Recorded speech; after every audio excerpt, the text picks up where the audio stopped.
Hello students, आज हम बात करेंगे बेटा class 12 CBSE maths chapter 3 matrices की लास्ट एक्सरसाइज 3.4 पर।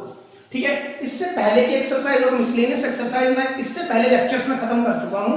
ठीक है, अब हम बात करते हैं अपने लास्ट टॉपिक एक्सरसाइज 3.4 और ये टॉपिक होने के बाद ये पूरा चैप्टर ही रैप अप हो जाएगा। क्लियर है?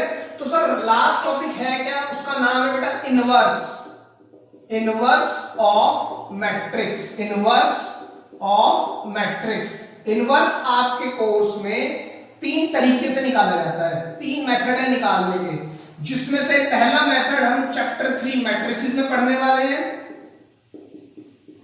और दो मेथड चैप्टर 4 मीनिंग डिटरमिनेंट्स में पढ़ेंगे।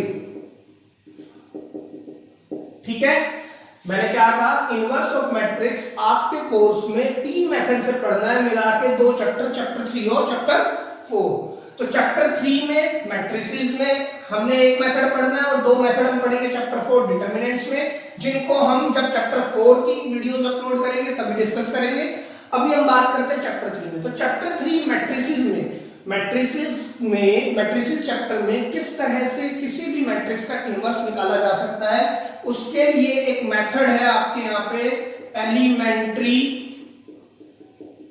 एलिमेंट्री ऑपरेशंस, और इसका दूसरा नाम भी है, जिसको हम बोलते हैं एलिमेंट्री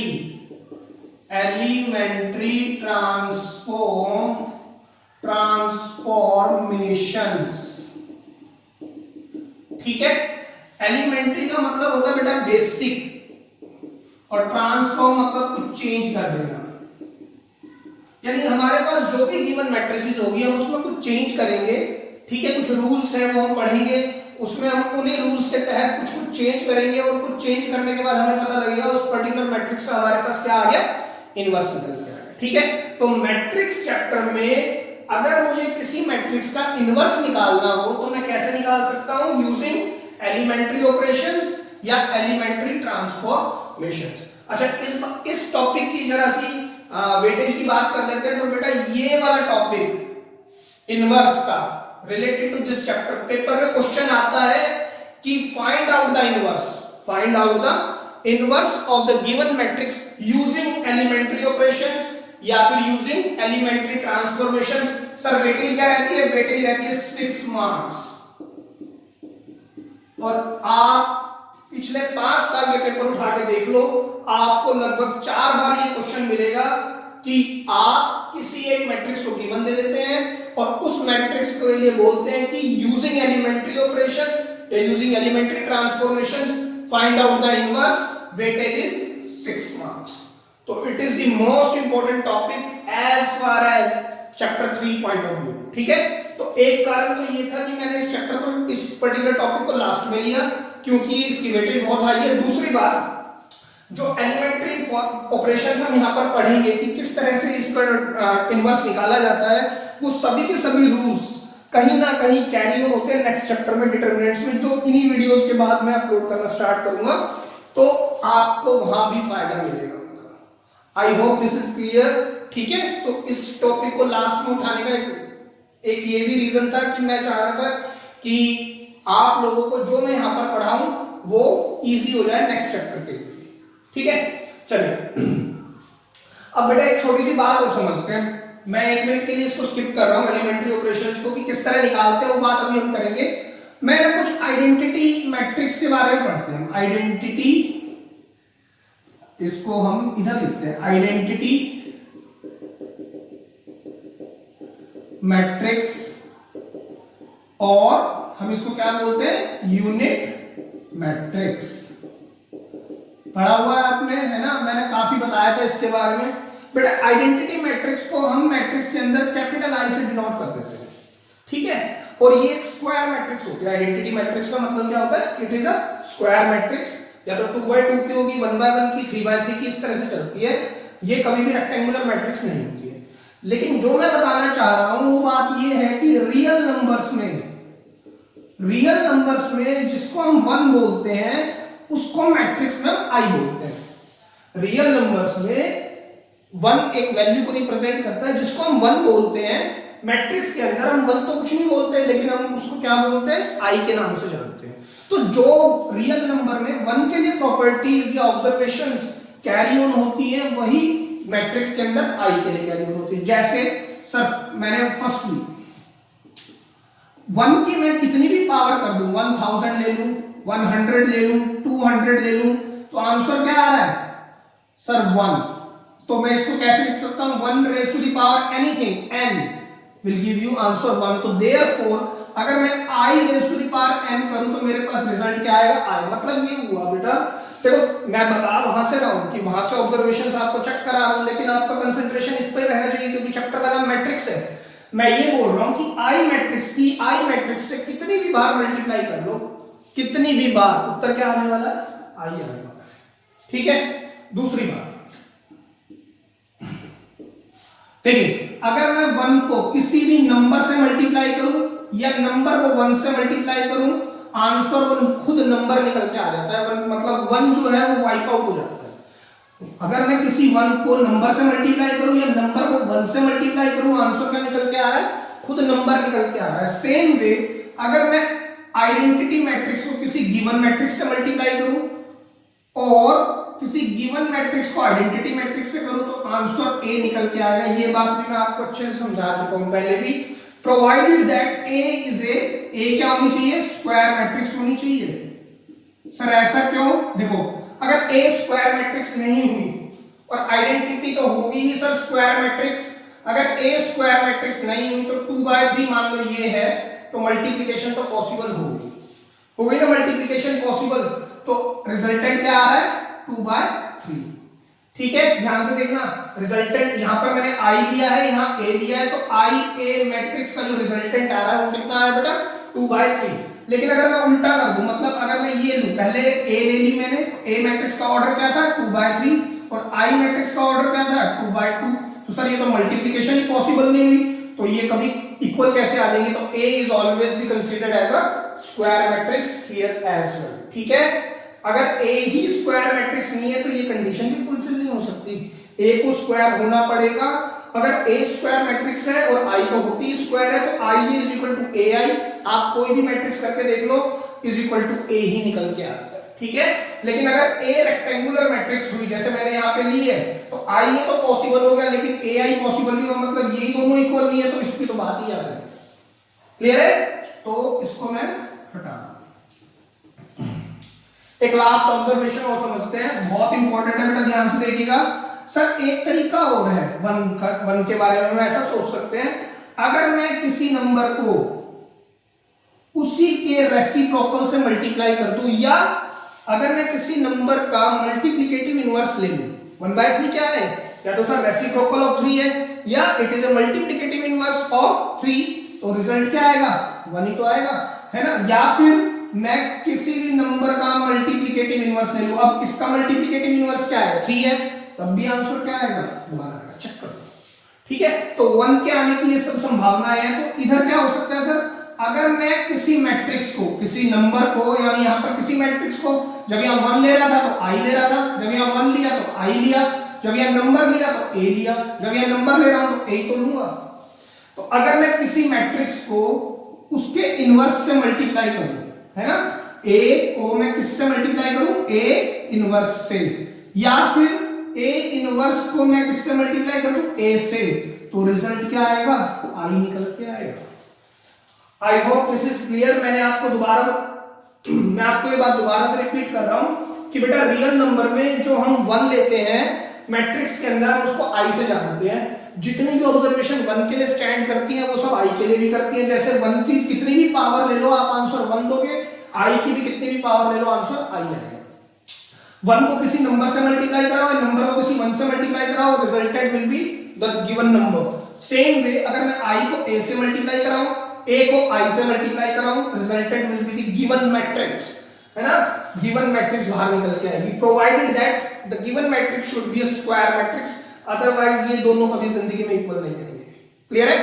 तीसरी बात, अगर मैं किसी नंबर को उसके रेसिप्रोकल से मल्टीप्लाई कराऊं, या अगर मैं किसी नंबर का मल्टीप्लिकेटिव इनवर्स ले लूं, तो जो रिजल्ट आ रहा है वो क्या आ रहा है 1 आ रहा है। या किसी नंबर का मैं दोबारा मल्टीप्लिकेटिव इनवर्स ले लूं तो भी 1 आ रहा है। तो उसी तरह मैंने कहा अगर मेरे पास कोई नंबर है 3 है यहाँ पर, तो मैं यहाँ i तो ले ही नहीं सकता, तो 3 तो एक गिवन मैट्रिक्स की तरह काम करेगा, तो a। तो अगर मैं उसको उसके मल्टीप्लिकेटिव इनवर्स से मल्टीप्लाई करा दूं, उसका क्या ले लूं मैं, उसका इनवर्स ले लूं, multiplicative inverse. a inverse is the multiplicative inverse, और a इनवर्स को a से करा दूं तो रिजल्ट क्या निकल के आएगा, i निकल के आएगा। क्लियर है बात आपको? ठीक है, आप इसको नोट कर लीजिए। तो स्टूडेंट्स अभी तक हमने एक बार सीखे कि इनवर्स निकालने का एक मेथड है जो कि आपको चैप्टर 3 से मिला है, जिसका नाम है एलिमेंट्री ऑपरेशंस। एलिमेंट्री ऑपरेशंस को हम एलिमेंट्री ट्रांसफॉर्मेशन से भी जानते हैं, जिसमें हम कुछ ऑपरेशन सीखेंगे जिसकी मदद से हम इनवर्स किसी भी मैट्रिक्स का निकाल पाएंगे। ठीक है, किसी भी यानी किन तरह की मैट्रिक्स, उसके बारे में अब बात करेंगे। ठीक है, तो sir inverse of invertible matrices होती क्या है? इनवर्टिबल, ठीक है, इनवर्टिबल मैट्रिसेस, इनवर्टिबल मैट्रिसेस बेटा ध्यान से समझिएगा, बहुत ही इंपॉर्टेंट टॉपिक है। इनवर्टिबल मैट्रिसेस कहता क्या है, थ्योरम है, if A and B are two square matrices of same order, say M मतलब ये तो स्क्वायर मैट्रिक्स है। स्क्वायर मैट्रिक्स का अगर एक ऑर्डर पता है तो दूसरा भी पता है, मतलब मान लीजिए ऑर्डर 2 है तो दूसरा क्या होगा स्क्वायर मैट्रिक्स में, सर नंबर ऑफ रोज भी 2 होंगे, नंबर ऑफ कॉलम भी 2 होंगे, तो मैट्रिक्स होगी 2/2 की। अगर m ही 3 है तो मैट्रिक्स कैसी होगी, 3/3 की। ठीक है, अच्छा, if A and B are two square matrices of same order m and if AB बराबर हो जाए BA के, बराबर हो जाए किसके, I के। ठीक है, अगर AB मैट्रिक्स की मल्टीप्लिकेशन किसके इक्वल हो जाए, BA की मल्टीप्लिकेशन के किसके इक्वल हो जाए, I मैट्रिक्स के, तो hence A is said to be the inverse of B and B is said to be the inverse of matrix A। मतलब अगर कोई दो स्क्वायर मैट्रिक्स है जिनका ऑर्डर सेम है और मल्टीप्लिकेशन कराने पर ए बी और बी ए दोनों सेम आ जाए और दोनों आई के ही इक्वल आ जाए, सेम भी आ जाए और आई के इक्वल भी आ जाए, मतलब ए बी मैट्रिक्स जो निकल के आए बी ए भी वही निकल के आए और वो दोनों किसके इक्वल आए, आइडेंटिटी मैट्रिक्स के, then A is said to be the inverse of B and B is said to be the inverse of A। then मैं इसको ऐसे भी लिख सकता हूं, A is said to be the B inverse और B is said to be the inverse of A।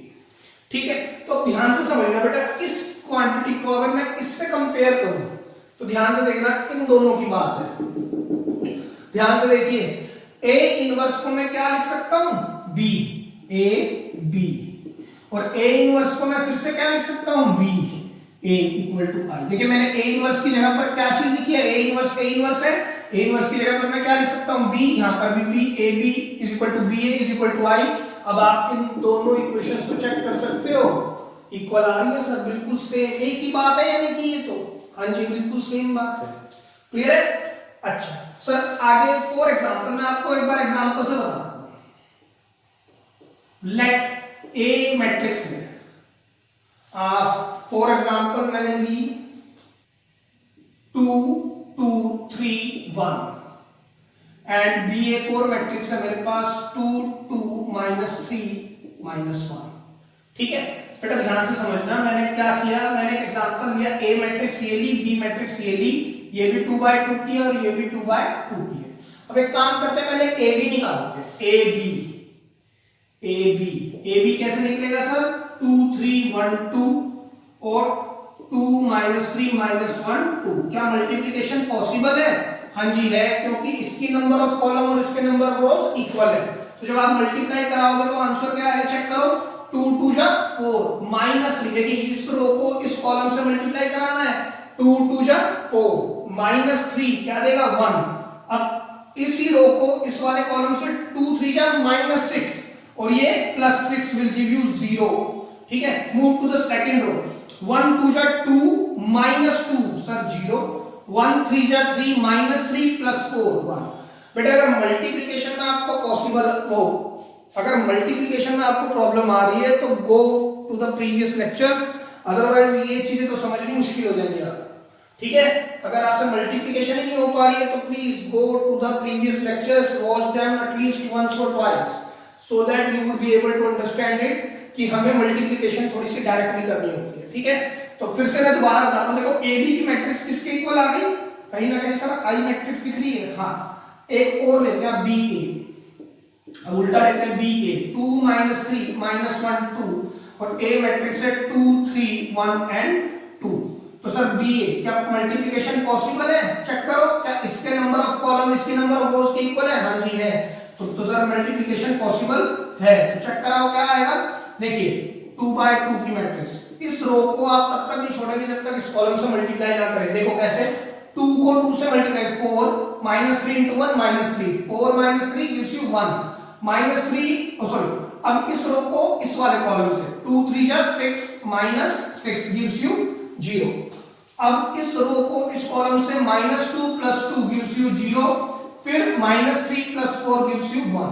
तो sir जब मैंने AB इक्वल टू BA और इज इक्वल टू किसके आ गए सर I, ये भी किसके इक्वल है I, तो AB और BA तो सेम आ गए, और ये किसके इक्वल है I के। तो hence A is said to be the inverse of B and B is said to be the inverse of A। मतलब ये हुआ, ये जो A है, ये जो A मैट्रिक्स मैंने ली थी, ये कुछ नहीं है, ये B इनवर्स भी है, और ये जो B मैट्रिक्स मैंने ली थी ये कुछ नहीं है, ये A का इनवर्स भी होगी। ये बात समझ में आई सर? ये जो A मैट्रिक्स है इस B के लिए ये B इनवर्स का काम कर रही है, तभी तो ये आई आ रहा है। जब B को मैं B इनवर्स से मल्टीप्लाई कराता हूं, जब मैं B को B इनवर्स से या A को मैं A इनवर्स से मल्टीप्लाई कराता हूं, A को मैं A इनवर्स से मल्टीप्लाई कराता हूं, तो मेरे पास क्या निकल के आता है I।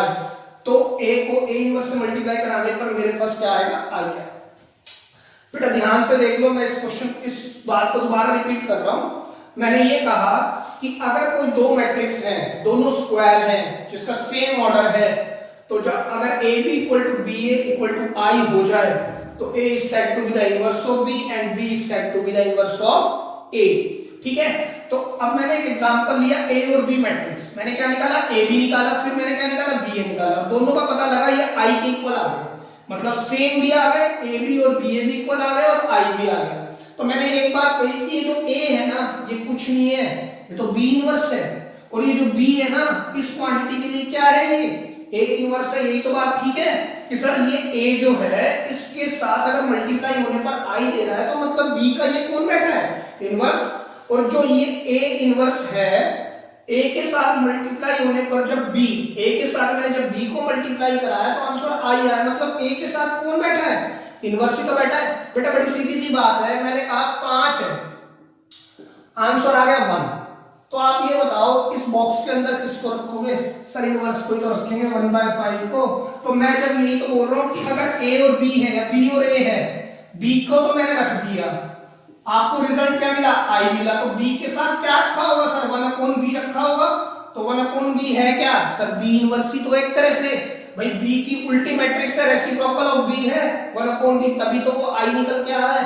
तो अगेन मैंने यही कहा कि A is said to be the inverse of B and B is said to be the inverse of A। ठीक है, तो इन्वर्टिबल मैट्रिसेस इस तरह की होती हैं जहां पर ये सब कंडीशन फुलफिल होती है। ठीक है, आप लिख लीजिए इसको। ठीक है बेटा, हमने समझा कि इन्वर्टिबल मैट्रिसेस कैसी होती हैं। अब हमारे माइंड में एक क्वेश्चन आता है कि सर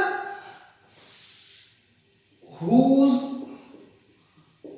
इनवर्स डज एग्जिस्ट, क्या हर मैट्रिक्स का इनवर्स एग्जिस्ट होगा, क्या हर तरह की मैट्रिक्स का इनवर्स एग्जिस्ट होगा क्या सर? तो सर हर तरह की मैट्रिक्स से मतलब क्या है, दो तरह की तो मैट्रिक्स है हमारे पास, या तो सर स्क्वायर है या रेक्टेंगुलर, या तो सर स्क्वायर है या रेक्टेंगुलर। भाई दो ही तरह की मैट्रिक्स हमने पढ़ी है, या तो सर स्क्वायर मैट्रिक्स है हमारे पास कोर्स में, या फिर रेक्टेंगुलर मैट्रिक्स है। तो बेटा ध्यान से समझना, स्क्वायर मैट्रिक्स में inverse may exist, may not be exist, may not be exist, मतलब क्या हुआ सर, इनवर्स एग्जिस्ट कर भी सकता है स्क्वायर मैट्रिक्स का और ना भी करे, लेकिन रेक्टेंगुलर में inverse never exist, never exist. Inverse कभी भी रेक्टेंगुलर मैट्रिक्स में एग्जिस्ट नहीं करेगा, ठीक है। इनवर्स एग्जिस्ट कर सकता है स्क्वायर मैट्रिक्स में। देखो अभी भी तो पढ़ा था हमने, if A and B both क्या हो, square matrix of order M, और ए बी ए किसके इक्वल आ जाए, आइडेंटिटी मैट्रिक्स की, तो A is said to be the inverse of B and B is said to be the inverse of A। तो ये condition आ गई। इनवर्स एग्जिस्ट ना भी करे, मतलब अगर मैं यही कंडीशन सेम यहां पर ले लूं कि if A and B are both square matrix of order m, but ऐसा हो सकता है AB is not equal to BA, not equal to I maybe, तो hence A is not, hence inverse does not exist। तो बड़ी सीधी सी बात है कि इनवर्स एग्जिस्ट ना भी करे, ठीक है। लेकिन अगर रेक्टेंगुलर मैट्रिक्स है, ध्यान से समझना बेटा, मैं आपको एग्जांपल से ही बता देता हूं। मान लीजिए मेरे पास एक मैट्रिक्स है ए, एक मैट्रिक्स है मेरे पास बी। इस मैट्रिक्स को मैंने लिया 2/3 का और इसको लिया 3/2 का। आपको पता है इनवर्स के लिए कंडीशन है A B is equal to B A is equal to I, ये सेटिस्फाई तो होनी चाहिए ना। तो क्या इनकी मल्टीप्लिकेशन पॉसिबल करा पा रहे हो? हाँ जी हो रही है। तो रिजल्टेंट क्या आ रहा है ए बी में 2/2। लेकिन अगर मैं बी ए की बात करूं, बी कितने बाय कितने की है 3/2 और ए कितने बाय कितने की है 2/3, तो मल्टीप्लाई कराना सर बी ए मैट्रिक्स हो तो ये मल्टीप्लाई, लेकिन रिजल्ट क्या आएगा 3/3, तो ये इक्वल हो जाएंगे। सर जब ये दो ही इक्वल नहीं है तो आई की तो बात ही खत्म हो गई ना। तब हम क्या बोलेंगे, तो देयरफॉर इनवर्स नेवर एग्जिस्ट। हाँ ये भी क्वेश्चन हो सकता है बच्चों के माइंड में, सर मैंने 2/2 की मल्टीप्लाई कराई और आई मैट्रिक्स निकल के आई, लेकिन वो निकल के कितने बाय कितने की आई 2/2 की। यहाँ पे मल्टीप्लाई कराई तो पता लगा ये भी आई मैट्रिक्स निकल के आई, लेकिन ये कितने बाय कितने की निकल गई 3/, तो भी इक्वल नहीं है। ए अगर आई मैट्रिक्स ये 2/2 की निकल के आई, अगर मैंने ए और बी को मल्टीप्लाई कराया तो दो सिनेरियो हो सकते हैं। ए बी को मल्टीप्लाई कराया तो ए बी कुछ भी निकल के आ गया, कुछ भी निकल के आ गया, और बी ए को करके दिखाया तो बी ए भी कुछ भी निकल के आएगा, लेकिन ऑर्डर तो यही निकलेगा। जब ऑर्डर यही निकलेगा तो ये तो इक्वल नहीं है, तो इनवर्स तो एग्जिस्ट नहीं करता। दूसरा केस ये भी हो सकता है, मैंने सर ए बी को मल्टीप्लाई कराया और आई निकल के आ गया, लेकिन कितने ऑर्डर का 2/2 का, और बी ए को मल्टीप्लाई कराया तो भी आई निकल के आ गया, ये कितने ऑर्डर का 3/3 का, तब भी they are not considered as equal matrix. तो hence inverse of rectangular matrix never ever exist। I hope this is clear। आप इसको नोट डाउन करें। तो स्टूडेंट्स अभी तक हमने बात कर ली बेटा इनवर्स निकालने का मेथड क्या है। इनवर्स निकालने का मेथड क्या है हमारे पास, एलिमेंट्री ऑपरेशंस या एलिमेंट्री ट्रांसफॉर्मेशन। दूसरी बात हमने करी थी कि इन्वर्टिबल मैट्रिसेस कैसी होती है, इन्वर्टिबल मैट्रिसेस किस तरह की होती हैं, ठीक है। तीसरी बात इज इनवर्स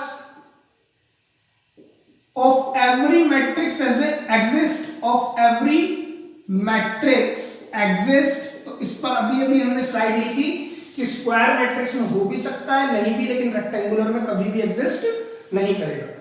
एक बात और देखते हैं फोर्थ, कि is the inverse of any matrix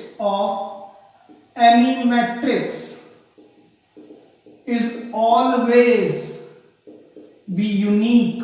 ये कुछ छोटे छोटे क्वेश्चंस हैं जो आपकी बुक में ही दिए हुए हैं, ठीक है, लेकिन मैं एक तरीके से फिर भी इनको समझा देना चाहता हूं, क्योंकि जो बुक का मेथड है वो थोड़ा सा बच्चों को टिपिकल लगता है, और ये पेपर में कभी कभी क्वेश्चन 1 या 2 नंबर में पूछ भी सकता है इस तरह के क्वेश्चन कि is the inverse of any matrix is unique और नॉट। मतलब क्या हुआ, देखिए कहता है is the inverse of a matrix is unique, है ना, यही तो बात कह रहे हो।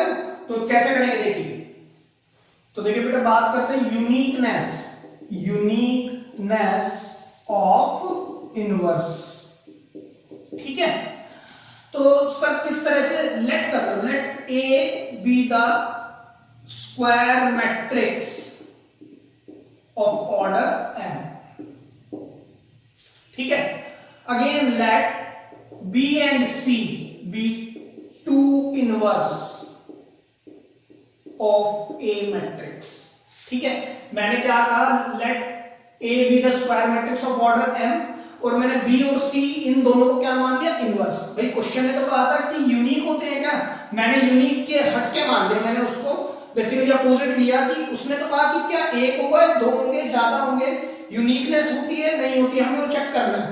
तो मैंने पहले ही कह दिया कि नहीं एक से ज्यादा होता है। लेट्स सपोज इट है this matrix has two inverse known as B and C.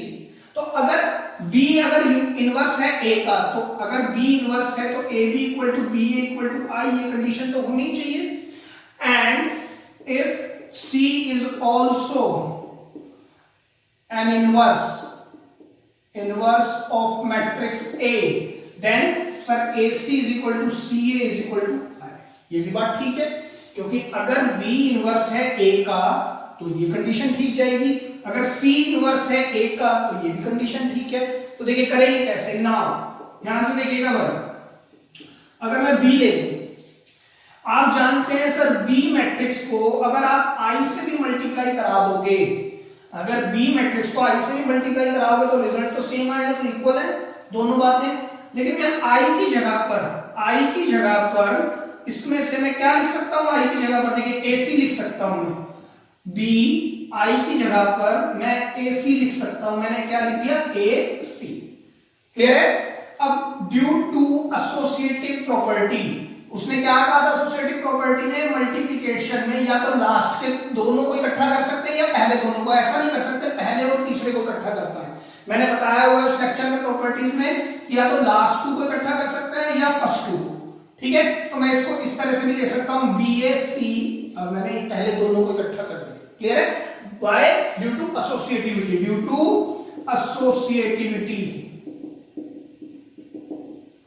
Clear है। अब BA किसके इक्वल है, चेक करो, BA I के इक्वल है, तो मैं इसको क्या लिख सकता हूं IC, और I को अगर मैं C से मल्टीप्लाई कराऊंगा तो रिजल्ट क्या निकलेगा C। तो ये सारी बात इक्वली तो चल रही है। अगर मैं इसको इक्वालिटी के हिसाब से देखता हूं तो B को मैंने क्या प्रूव कर दिया, B किसके इक्वल आ गया, C के। तो hence the inverse of any matrix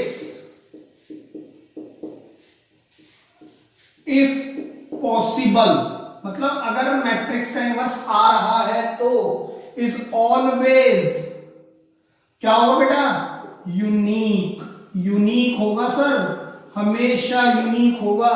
मैं दोबारा रिपीट करता हूं, उसने कहा कि यूनिकनेस ऑफ इनवर्स ढूंढ के बताओ कि इनवर्स क्या यानी किसी भी मैट्रिक्स का इनवर्स क्या यूनिक होता है या एक से ज्यादा भी हो सकते हैं। तो मैंने पहले ही लिया कि अगर एक मैट्रिक्स मेरे पास A गिवन है जो स्क्वायर मैट्रिक्स है ऑर्डर m की, तो मैंने मान लिया कि उसके दो इनवर्स एग्जिस्ट करते हैं। तो अगर दो इनवर्स एग्जिस्ट करते हैं, अगर B A का इनवर्स है तो ये कंडीशन सेटिस्फाई होगी, और अगर C इसका इनवर्स है तो ये भी कंडीशन सेटिस्फाई होगी। तो अगर ये दोनों कंडीशन सेटिस्फाई हो गई, मतलब A के कितने इनवर्स ले लिए हमने, दो ले लिए। अब मैंने क्या करा, मैंने कहा कि मैंने B मैट्रिक्स को अकेला लिया और मैंने कहा B को I भी लिख सकता हूं मैं, B के साथ I की मल्टीप्लाई कराऊं, then also you will get B। I quantity को मैं AC भी लिख सकता हूं एज पर द गिवन, ये गिवन मान लिए मैंने असम्पशन से BAC। अब मैंने कहा एसोसिएटिविटी के थ्रू मैं इसको BA into C भी कर सकता हूं, तो BA किसके इक्वल लेट किया हुआ है मैंने already I into C will give you only the given matrix which is C। तो B किसके इक्वल आ गया, समझ सकते हैं C के। तो hence B और C दोनों क्या है सर, ये दोनों तो अलग है नहीं, ये तो दोनों इक्वल है। तो hence the inverse of any matrix is always be unique। Clear, please note it down. तो स्टूडेंट्स एक और थ्योरम दी हुई है आपके कोर्स में, और ये क्वेश्चंस के रूप में आ जाती है थ्योरम्स, तो मैं इनको बता देना चाहता हूं। कहता है if A and B are two matrices, two square matrices of order m, then show that AB whole to the inverse is equal to B inverse A inverse। ये आपको प्रूव करना है। ठीक है, तो देखिए कैसे प्रूव करते हैं इसको। ये क्वेश्चन की तरह ले लिया हमने, सॉल्यूशन निकालते हैं। ये मुझे प्रूव करना है। बेटा एक बात मैं जानता हूं, A and B are two square matrices of order m, then show that this। आप एक बात जानते हैं, अगर मैं किसी भी मैट्रिक्स को उसके इनवर्स से मल्टीप्लाई करा दूं तो मेरे पास आंसर आई आ जाएगा। अगर किसी मैट्रिक्स का इनवर्स एग्जिस्ट कर रहा है और अगर मैं उस मैट्रिक्स को इनवर्स से मल्टीप्लाई करा दूं तो आंसर आई आ जाएगा। तो मैंने ये कहा इनवर्स में सब चीज दी हुई है तो मतलब कहीं ना कहीं इनवर्स एग्जिस्ट कर रहा होगा। तो अगर मैं AB मैट्रिक्स के इनवर्स के साथ ही मल्टीप्लाई करा दूं तो आई आएगा। Why? Because A into A inverse gives you I matrix. Clear है? अगर AB देखो AB की मल्टीप्लाई कराने पर भी एक मैट्रिक्स मिलेगी, है ना। AB की अगर मैं मल्टीप्लाई कराऊंगा तो भी तो एक मैट्रिक्स मिलेगी, और उस पर्टिकुलर मैट्रिक्स का अगर मैं इनवर्स ले लूं, अगर पॉसिबल है, तो क्या होगा सर, रिजल्ट तो आई निकलेगा। और इनवर्स ले क्यों रहे, क्योंकि आंसर भी हमें इनवर्स में प्रूव करना है, तो कहीं ना कहीं इनवर्स तो एग्जिस्ट करा रहा होगा, तो इसी वजह से मैंने बात। क्लियर है? Now pre-multiply both sides by A inverse। मतलब अगर मैं प्री मल्टीप्लाई करा दूं दोनों साइड A इनवर्स से, प्री मल्टीप्लाई मतलब A इनवर्स को पहले लिख दूं, A इनवर्स फिर होगा AB, फिर क्या होगा sir, AB whole to the inverse A inverse I। अच्छा सर प्री क्यों लिख रहे हो बेटा, इनवर्स के सॉरी प्री क्यों लिख रहे हैं, क्योंकि मल्टीप्लिकेशन मैट्रिक्स में सीक्वेंस पर डिपेंड करती है। मतलब AB और BA इक्वल हो भी सकते हैं और नहीं भी, पता नहीं है इस बात का। तो मैं A इनवर्स को कहां लिख रहा हूं, आगे। अगर मैं लिख दूं ना खाली मल्टीप्लाई तो मैं आगे भी लिख सकता हूं पीछे भी, तो वो बात नहीं बनेगी, वो तो रियल नंबर्स पर काम करता है। लेकिन मैट्रिक्स में सीक्वेंस मैटर करता है, AB और BA में मल्टीप्लिकेशन में फर्क आता है। तो मैंने इसको स्पेसिफाई किया है कि pre multiplying both sides by A inverse. अब ध्यान से देखिएगा, ड्यू टू एसोसिएटिविटी प्रॉपर्टी अगर मैं किसी की बात करूं तो ये अगर 1 2 3 है, राइट, तो या तो सर पहले लास्ट के दो को इकट्ठा कर सकते हैं या पहले दो को, तो मैं इनको ऐसे भी लिख सकता हूं A इनवर्स इनटू A फिर B, फिर AB whole to the inverse is equal to, अच्छा A इनवर्स इनटू I क्या आएगा सर, किसी भी मैट्रिक्स की मल्टीप्लाई अगर आइडेंटिटी से कराओगे तो खुद निकल के आ जाएगी। तो मैं लिख सकता हूं because ABC is equal to ABC, ये एसोसिएटिविटी प्रॉपर्टी होती है, और ये आप लिखेंगे A into I gives you A। आप थोड़ा स्पेसिफाई करके चलेंगे हर चीज को, ठीक है। अब देखिए A इनवर्स A क्या निकल के आएगा सर, I इंटू में B। अब AB inverse is equal to A inverse, और IB को आप क्या लिख सकते हो, सिर्फ B, क्योंकि I की मल्टीप्लाई B से कराओगे तो क्या निकल के आएगा, सिर्फ यही A इनवर्स। तो मैं यहां पर रीजन भी लिख देता हूं, बिकॉज A इनवर्स को अगर A से मल्टीप्लाई कराएं तो भी I निकल के आएगा, और I की मल्टीप्लाई A से कराऊं तो भी A निकल के आएगा। ठीक है, होप दिस इज क्लियर। अब मैं क्या करने जा रहा हूं, अब मैं करूंगा प्री मल्टीप्लाई। बेटा मैं क्या करूंगा, pre multiply both sides by B inverse. किससे मल्टीप्लाई कराएंगे, B इनवर्स से। तो B इनवर्स से मल्टीप्लाई कराओ, देखो B इनवर्स से प्री मल्टीप्लाई कराई तो वहां पर क्या बनेगा, B इनवर्स फिर B, फिर क्या रह जाएगा यहाँ पर AB whole to the inverse, और यहाँ पर क्या होगा sir, B inverse A inverse.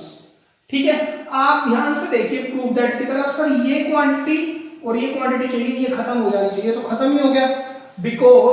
Because A inverse को अगर मैं A से मल्टीप्लाई कराता हूं तो रिजल्ट क्या आता है, I। तो मैं इसको लिख सकता हूं I AB whole inverse B inverse A inverse, और I मैट्रिक्स को मैं किसी भी मैट्रिक्स से मल्टीप्लाई कराऊं तो क्या निकल के आएगा, AB inverse B inverse A inverse, because I into A gives you A, तो hence proved। I hope this is clear, kindly note down। तो चलिए बात करते हैं कि एलिमेंट्री ऑपरेशंस, एलिमेंट्री ऑपरेशंस पर काम कैसे करते हैं। ऑपरेशंस को दूसरे नाम से हम जानते हैं जिसका नाम है ट्रांसफॉर्मेशंस। ट्रांसफॉर्मेशंस को कैसे यूज किया जाता है, एलिमेंट्री ऑपरेशंस या एलिमेंट्री ट्रांसफॉर्मेशंस को कैसे यूज किया जाता है to get the inverse of any matrix whomsoever is possible।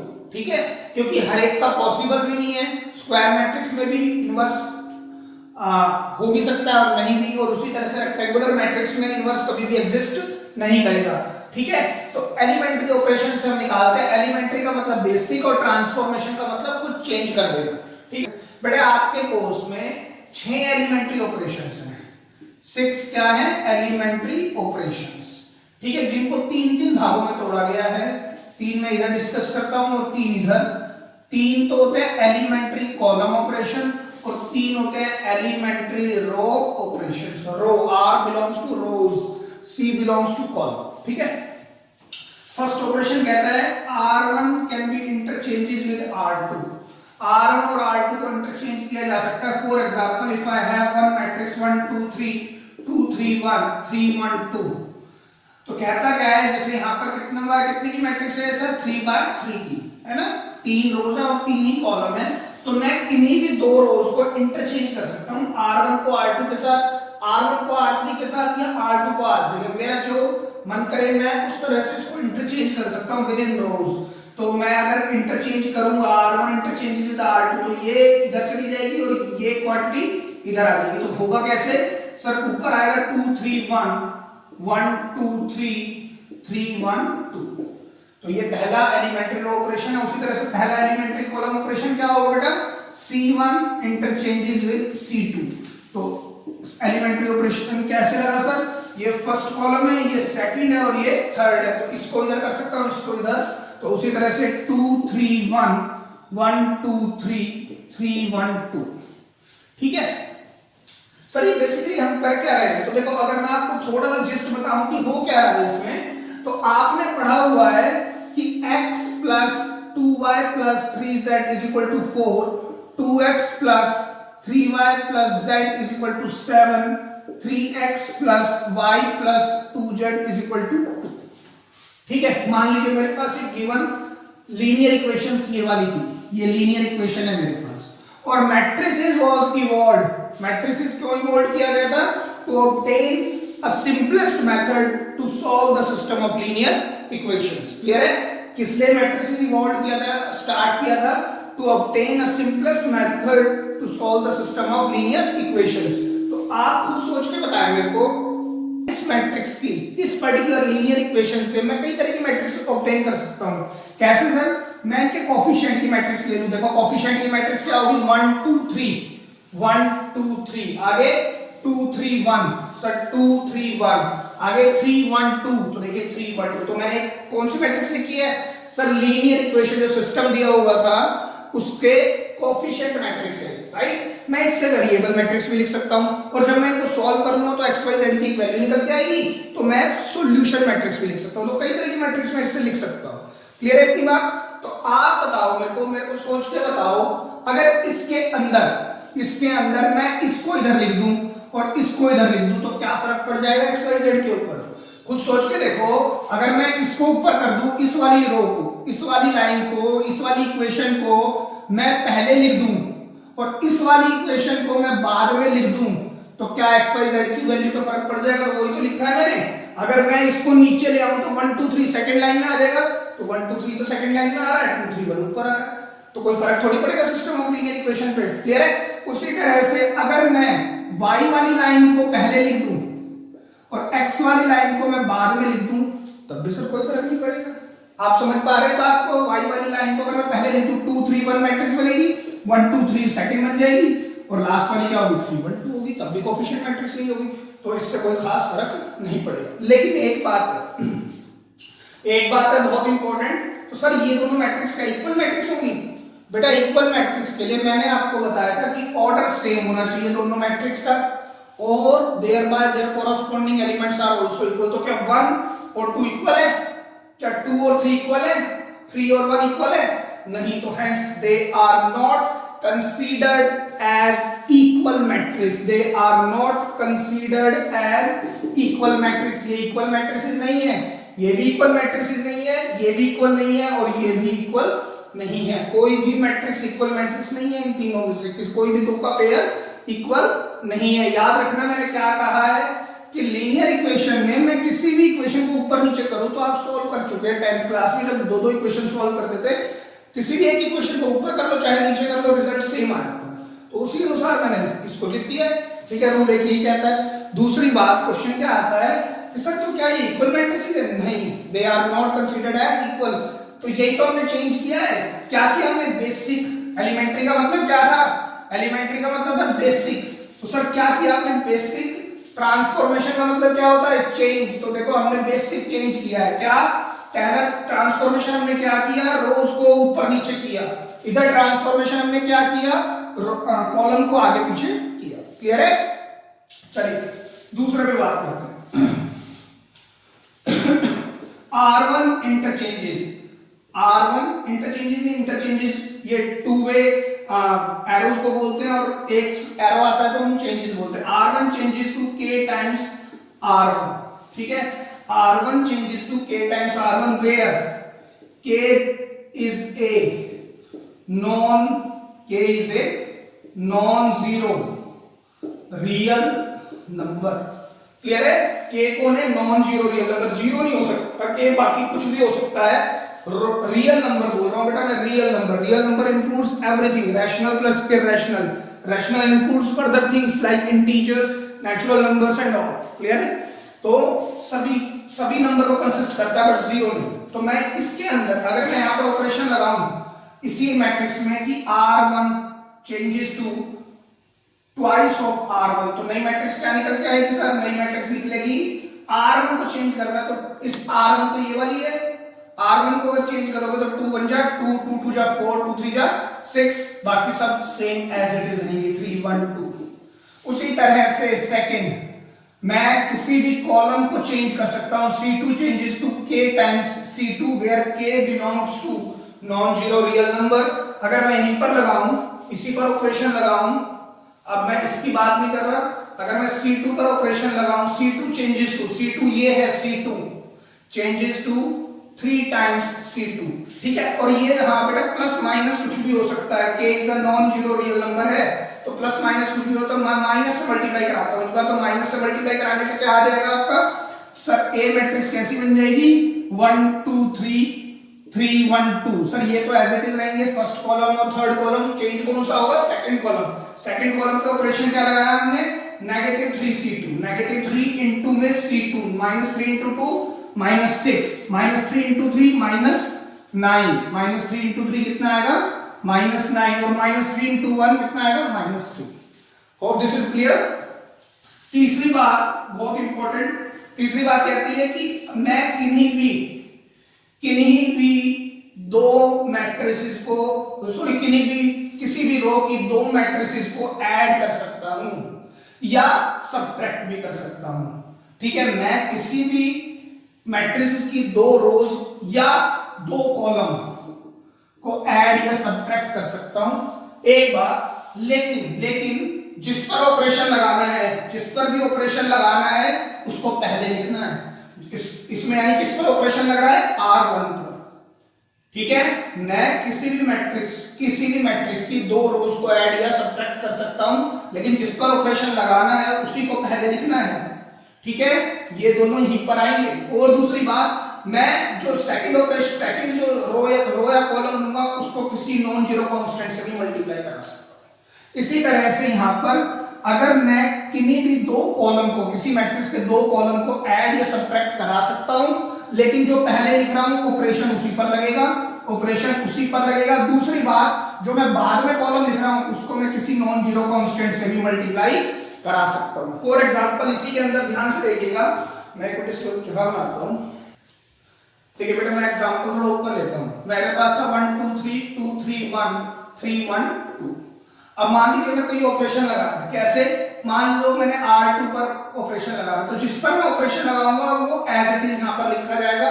जिसमें मैं चेंज करूंगा, मान लीजिए मैं पॉजिटिव लिया 3 टाइम्स R1, R2 पर क्या ऑपरेशन लगेगा? कहता R2 में 3 टाइम्स R1 जुड़ जाएगा। R2 के अंदर 3 टाइम्स R1 जुड़ने के बाद ये सारी क्वांटिटी कहां बैठेगी? R2 पर जाकर बैठेगी। फॉर एग्जांपल इसके अंदर ध्यान से देखिएगा, A क्या हो जाएगा? देखिए ध्यान से, R2 पर चेंज होगा तो R1 तो एज इट इज रहेगा 1 2 3, और R3 भी एज इट इज रहेगा। R2 क्या है? 2 में क्या जुड़ेगा? 2 प्लस 3 R1 मतलब कॉरस्पॉन्डिंग एलिमेंट 3 इंटू 1, 3 1 जा 3, 3 प्लस 2 5। कहां पर लिखना है? R2 पर लिखना है। क्लियर है? दोबारा देखिए, अगले पर देख चलते हैं।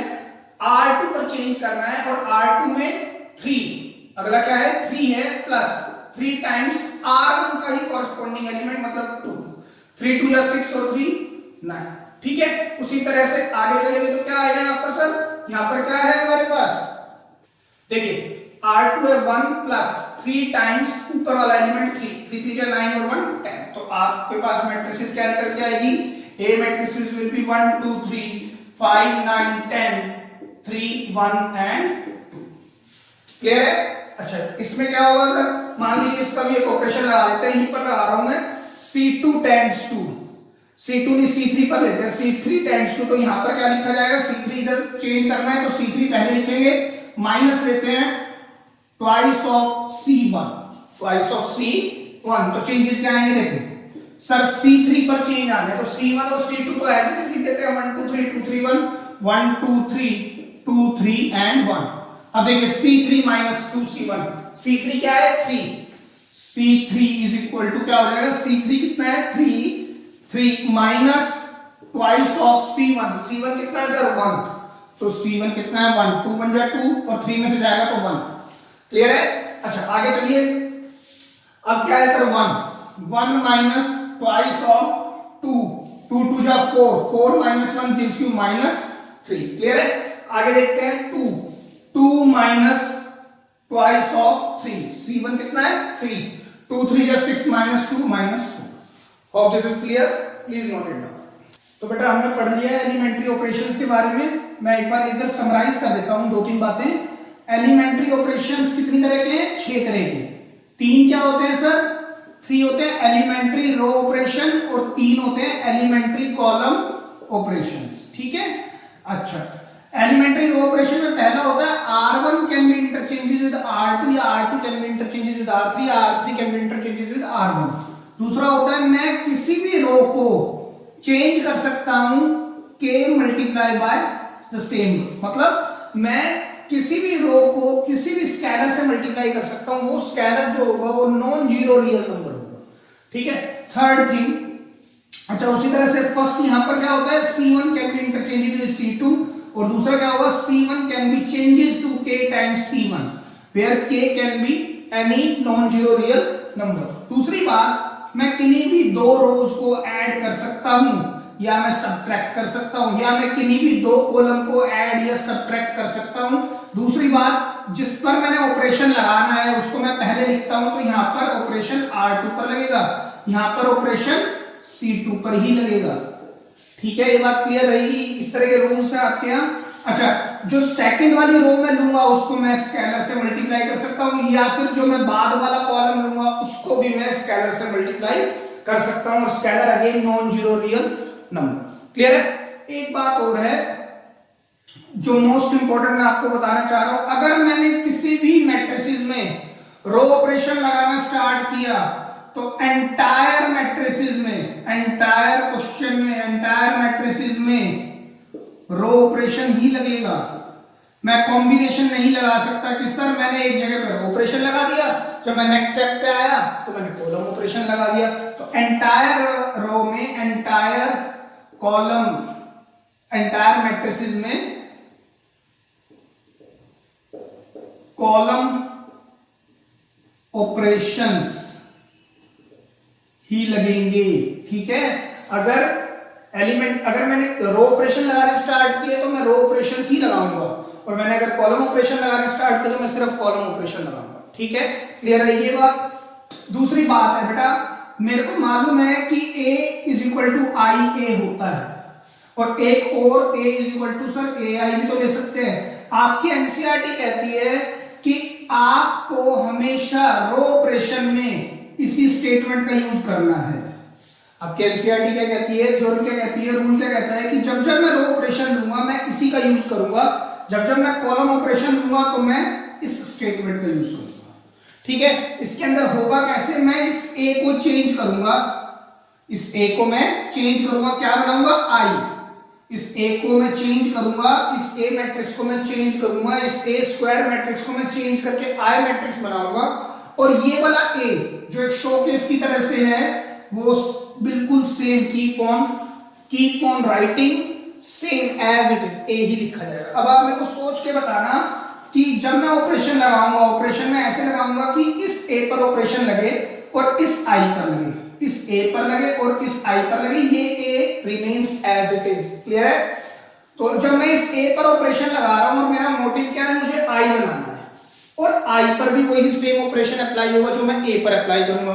तो जैसे जैसे मैं चेंज करता जाऊंगा, तो आप मेरे को खुद बताओ कि ए को मैं किससे मल्टीप्लाई करूं कि आई आ जाए, मतलब मैं किस नंबर को किससे मल्टीप्लाई करूं कि 1 आ जाए। तो आप क्या कहोगे सर, इनवर्स से, मतलब किसका इनवर्स, ए इनवर्स। तो आई क्या बन चुका होगा उस समय पे, ए इनवर्स। तो यही आपको निकालना होगा। ठीक है, बाकी जब हम क्वेश्चंस करेंगे तो ज्यादा क्लियर होगी बात, लेकिन आप समझने की कोशिश करें। जब मैं रो ऑपरेशन लूंगा टू मेक स्टेटमेंट वैलिड, जब मैं रो ऑपरेशन लगाऊंगा तो मैं इसी स्टेटमेंट का यूज करूंगा, जब मैं कॉलम लगाऊंगा तो मैं इसका यूज करूंगा। अब सर इसमें किस किस पर चेंज करना है, इसको और इसको। करना कैसे, आपने ऑपरेशंस लगाने हैं, कॉलम ऑपरेशन ये वाले, ये 3 ऑपरेशन से अलावा कोई ऑपरेशन नहीं लगाना। इस ए को आपने आई बनाना है, ये एक शोकेस की तरह से चलेगा एज इट इज। ठीक है, आई जब ऑपरेशन लगेगा, ए तो आई बन गया, और यही ऑपरेशन आई के ऊपर भी बैठेगा हर बार। तो जब आई क्या बन के आएगा, आप खुद सोच के बताओ सर, ए को किससे मल्टीप्लाई कराऊं कि आई आ जाए, तो अगेन ए इनवर्स आ जाएगा, ए इनवर्स आपका आंसर आ जाएगा। ठीक है, एक बात और है बेटा, एक very important,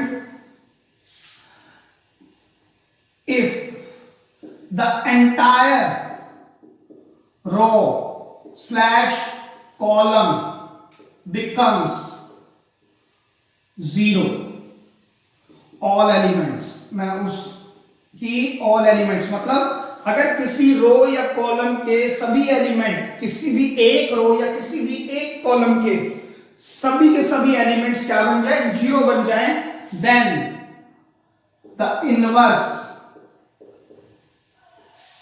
of the matrix not applicable, मतलब उसका मैट्रिक्स एग्जिस्ट नहीं करेगा। क्लियर है आपको? ये बात आप लिख लेना, मैंने थोड़ा सा मैंने स्क्वीज करके लिखा है चीजों को, लेकिन आपके लिए फायदेमंद रहेगा। ठीक है, तो इसी के साथ मैं स्टार्ट करता हूं आपके लिए एनसीईआरटी का क्वेश्चन नंबर 1। ठीक है, एनसीईआरटी में क्वेश्चन नंबर 1 एक्सरसाइज 3.4 पर, हाँ जी, क्वेश्चन नंबर 1 है ये 1 2 -1 3। ठीक है, क्वेश्चन पढ़ेंगे तो आपको क्वेश्चन में लिखा हुआ है, using elementary transformation find the inverse of each of the matrices if it exist. मतलब क्या हुआ कि आपको using elementary transformation, elementary operation बोलो या एलिमेंट्री ट्रांसफॉर्मेशन बोलो, बात एक ही है। यूजिंग एलिमेंट्री ट्रांसफॉर्मेशन या elementary operation you have to find it out the inverse of such matrices. Clear? If possible, अगर पॉसिबल है तो, है ना। तो देखिए कैसे निकालेंगे सर, 2 तरीके आपने बताया, या तो मैं रो से निकाल दूं,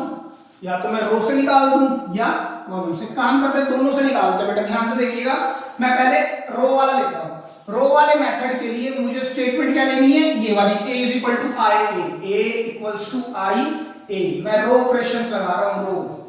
ठीक है, पहले इन पर कंसंट्रेट करें क्योंकि इसे समझना जरूरी है। ए, मैंने आपको क्या कहा, चेंज मैं किसको करूंगा, इसको और इसको, ये ए एज इट इज रहेगा। तो ए कौन है, ए मैट्रिक्स के नीचे आप ए लिखेंगे, 1 2 -1 3।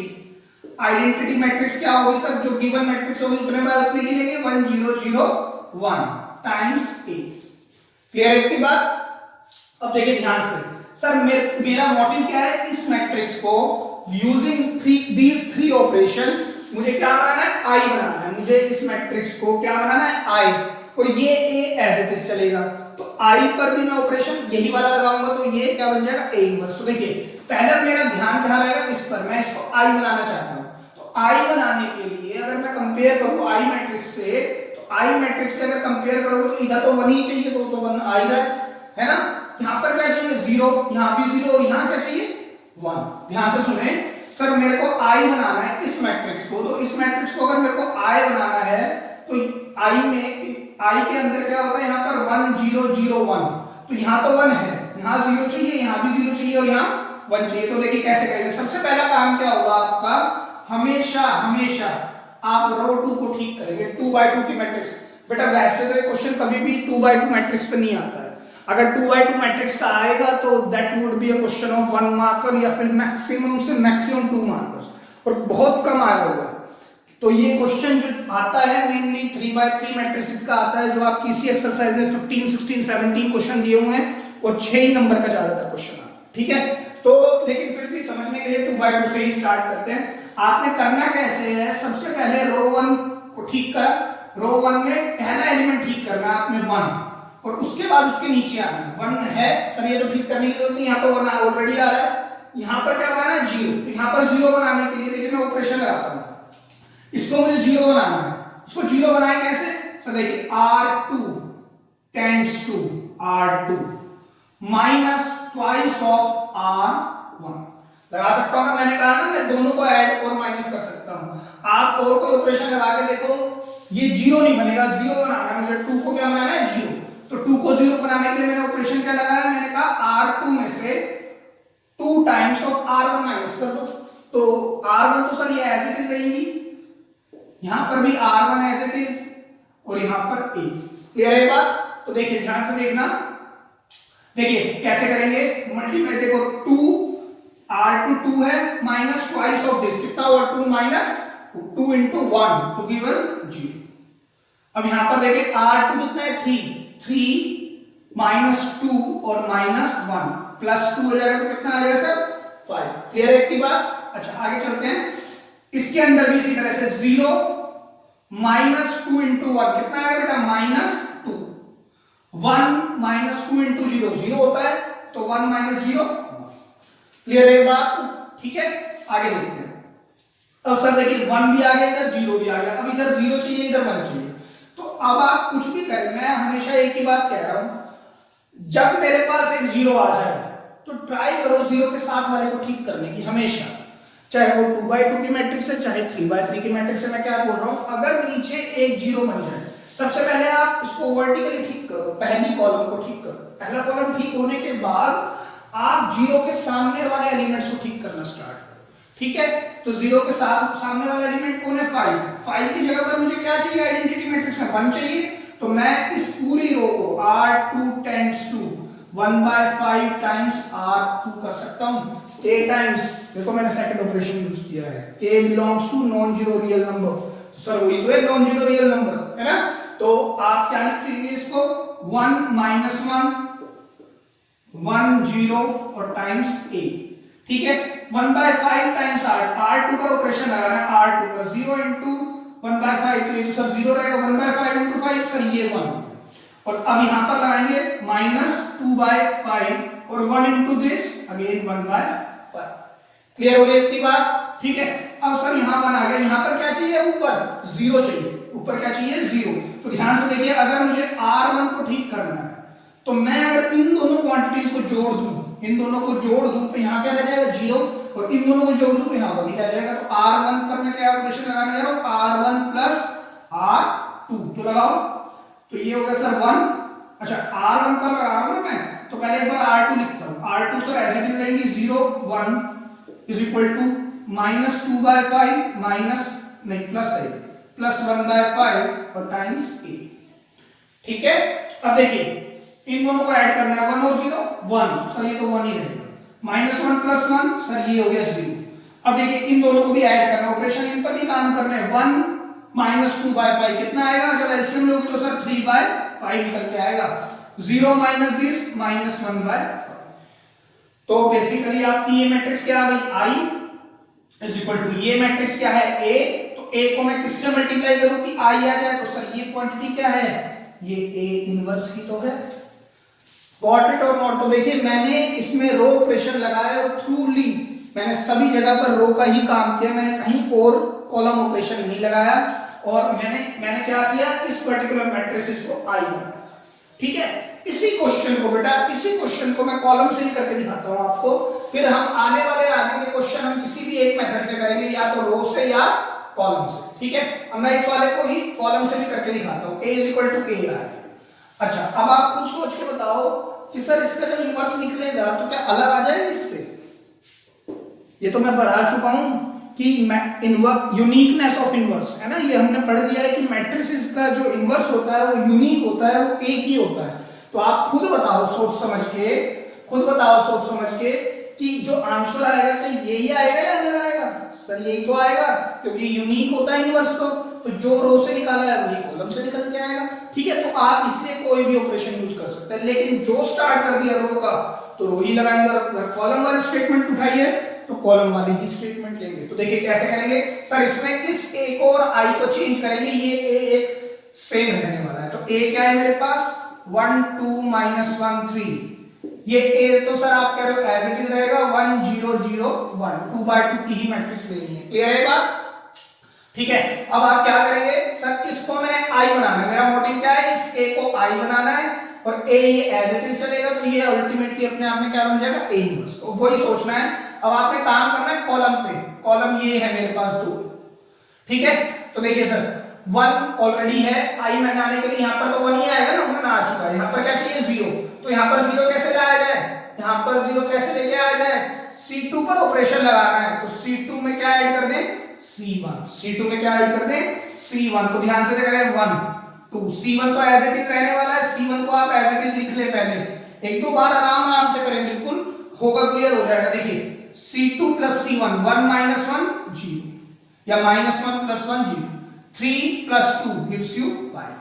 क्लियर है? इसी तरह से यहाँ पे 0 + 1 1 देगा, 1 + 0 फिर 1 देगा। क्लियर है? अब आपको क्या करना है सर, ये तो पता लग गया 1 आ गया 0 आ गया, अभी आपने यहां बताया था जो 0 आ जाए ना, जब 0 आ जाए तो 0 के सामने वाले को ठीक कर लो। तो इसमें 0 के सामने वाला कौन है, ये नहीं ये तो ठीक है, इसकी बात करेंगे।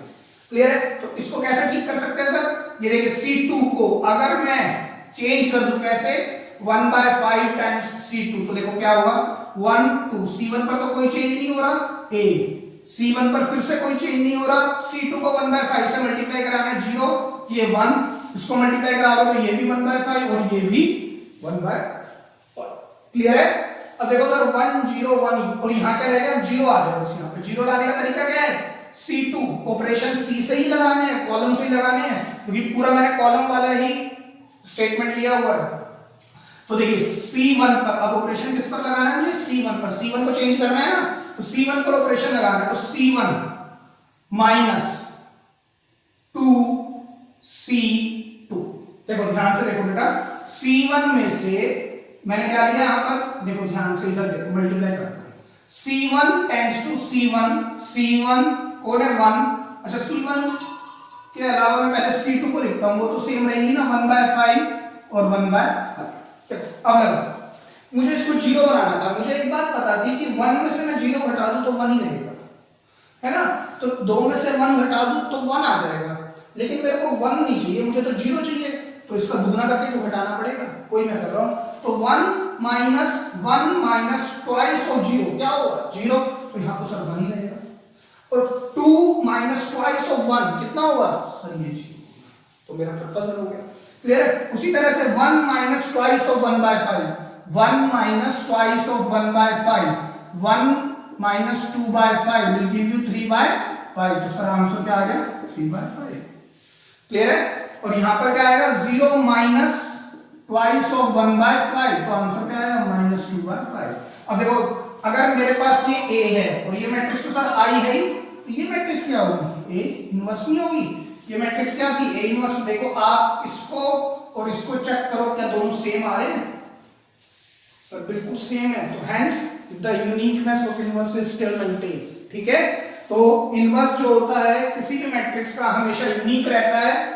एक चीज हो रहा है, आप इसको चेक भी कर सकते हैं, एक चीज और बता देता हूं मैं आपको, जो आपको 6 नंबर के क्वेश्चन में बड़ी काम आएगी। देखो ध्यान से सर, हमें पेपर में अगर क्वेश्चन आ गया तो हमें ये तो पता लग गया ये A इनवर्स है, लेकिन ऐसा भी तो हो सकता है कहीं कैलकुलेशन मिस्टेक हो जाए और यहाँ पर कोई गड़बड़ आ जाए, तो आप एक बार जहां A मैट्रिक्स थी वो क्या थी, A मैट्रिक्स थी मेरे पास 1 - 1 2 and 3, 1 - 1 2 and 3, यही थी ना। अब A मैट्रिक्स मेरे पास ये है, और A इनवर्स मैट्रिक्स क्या है, A इनवर्स मैट्रिक्स क्या है मेरे पास 3/5 -2/5 1/5 and 1/5। तो अगर ये पक्का है इनवर्स ठीक है मेरा, तो अगर मैं इन दोनों की मल्टीप्लाई करा के देख लूं एक बार, A into A इनवर्स मतलब 1 2 - 1 3, और A इनवर्स क्या है 3/5 1/5 -2/5 एंड 1/5। अगर मैं इनकी मल्टीप्लिकेशन करा के देख लूं तो रिजल्ट क्या निकल के आना चाहिए सर? आई निकल के आना चाहिए। क्या निकल के आना चाहिए? आई। तो चेक कर लो कि क्या ये 2/2 की आई मैट्रिक्स दे रहा है, नहीं दे रहा। तो देखो करके देखते हैं। 1 into 3/5 gives you 3/5, -1 into -2/5 तो +2/5। 1 into, अच्छा इस रो को इस कॉलम से कर दिया, अब इस कॉलम से 1 into this 1/5 -1/5। अब सेकंड रो को 2 into this कितना होगा? 6/5। 3 into this -6/5। अब इस रो को सेकंड कॉलम से तो कितना होगा सर? 2/5 और +3/5। अब देखिए ये कैंसिल, ये भी कैंसिल, और 3 और 2 5, 5 और 5 1, ये 0 है ही, ये भी 0 है, और ये 3 to 5 5/5 1। तो हैंस प्रूव्ड। मतलब मेरा जो इनवर्स आया है, जो आंसर आया है, it is totally right, it is true. ठीक है, आपको पीछे जाकर आंसर भी चेक करने की जरूरत नहीं है, और मैं यही कहूंगा आप इन क्वेश्चंस को जा जाकर चेक ना करें, रादर इसके चेकिंग के आप इस तरह से इनको करने की आदत डालें, क्योंकि आपको पेपर में आंसर तो मिलेंगे नहीं, तो आपको इसी तरह से चेक करके आना पड़ेगा कि हाँ मेरा 6 नंबर का क्वेश्चन बिल्कुल ठीक है या गलत। क्लियर है बेटा? ये थोड़ा सा अच्छा टॉपिक है, मैं बार बार बोल रहा हूँ, ये अच्छा टॉपिक है। आप इसको 1-2 बार प्रैक्टिस करें, 2 बार वीडियो को देखें, 3 बार देखें वीडियो को। जब आप क्लियर हो जाएं तो इनको प्रैक्टिस करना स्टार्ट करें। और शुरू में दिक्कत आएगी क्योंकि एक अच्छा टॉपिक है, लेकिन keep on practising, you will get the solutions by your own. ठीक है, आज के लिए इतना ही बहुत है, और नेक्स्ट लेक्चर में मिलेंगे। ठीक है, तो please subscribe our channel which is Jain study point from YouTube and download our app, Jan Study Point app. Thank you so much.